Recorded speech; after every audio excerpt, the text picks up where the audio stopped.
Howdy, and welcome to the Texas Bucket List. I'm Shane McAuliffe.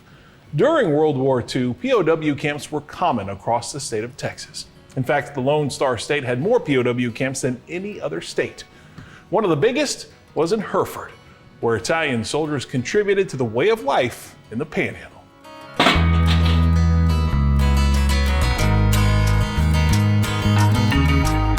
In the Panhandle Plains of Texas, coming across cows grazing in the fields is a common occurrence. But over near Hereford, you'll find something out of the ordinary that's been sitting in the middle of a pasture for quite some time.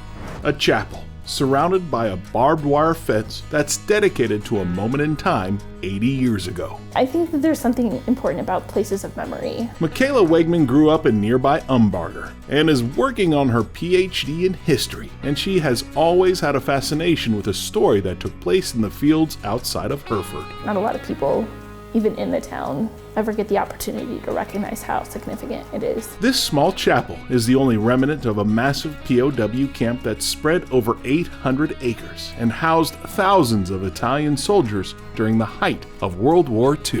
In 1942, the U.S. military realized that they were going to have to house prisoners of war, and so they started building all of these camps across the country. In 1945, at this height, there was probably about 660 camps spread throughout the United States. Hereford was the second largest POW camp in the United States, and most of the Italian soldiers sent here came from the North African Campaign.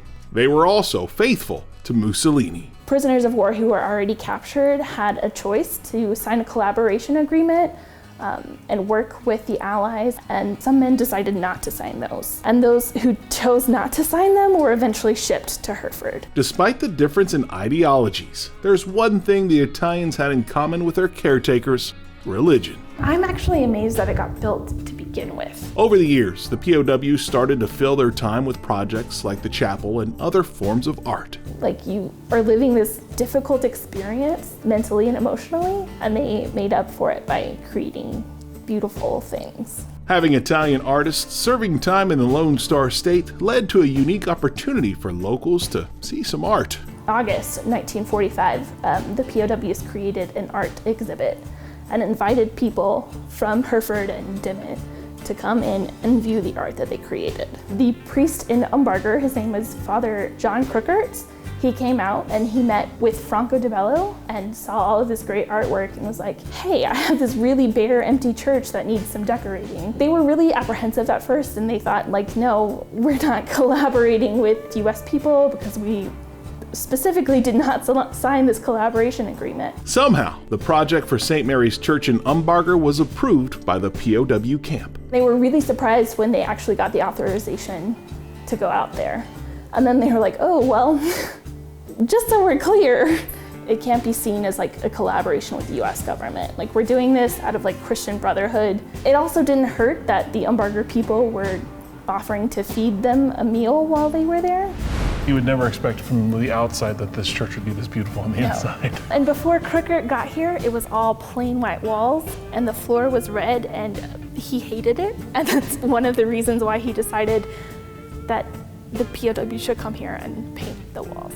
Today, St. Mary's still has those works of art on the walls of the church. Italian art in the middle of Umbarger, Texas. Yes, but with regional influences. Right. So. That's fantastic. My favorite are the murals on the sides. They have a little bit of Umbarger in the background.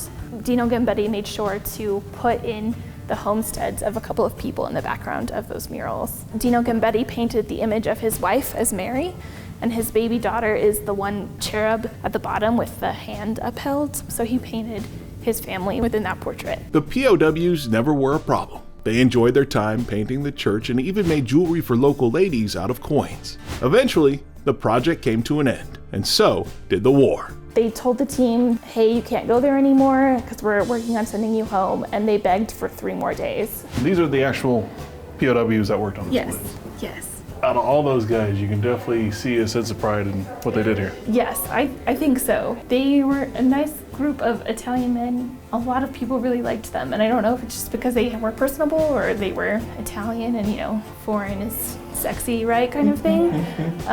but they did make an impression. All these years later, those prisoners of war are still making impressions. I grew up hearing all about the art because I went to church in Umbarger. My grandmother was one of the people who fed the POWs. What I really like about it is how excited people get whenever they see it, because you think, oh, it's just some dinky little town in the middle of nowhere, and it's actually really cool.